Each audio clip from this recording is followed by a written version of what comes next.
तुम जी बलूचिस्तान एक इनके ही दास्तान के हवाले से मैं आपको एक नए किले के पास लेके आया हूँ, जो कि मुझे भी पता नहीं था। यहाँ पे आके पता चला। मैं अभी ज़िला खारान सिटी में हूँ। ये खारान का किला है और अभी बड़ी मखदूश हालत में है।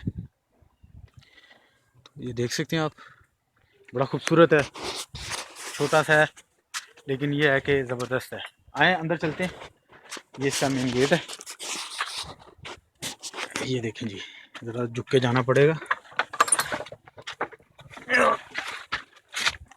और बड़ी मुश्किल से आप इधर से आ सकते हैं।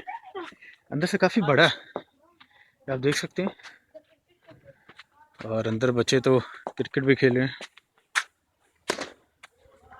ये जी खारान का किला है ये। अब आगे चलते हैं आपको लेके। अभी यहाँ पे जो है ना वो बड़ा ज़बरदस्त ये किला है। आप मेरे देख सकते हैं। ये नई एक्सप्लोरिंग है, इससे पहले तो मैंने नहीं देखा। तो चलो ये देख रहा हूँ मैं, आपको भी दिखाता हूँ। ये देखें आप,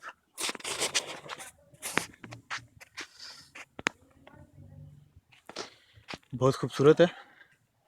छोटा है लेकिन है बहुत खूबसूरत।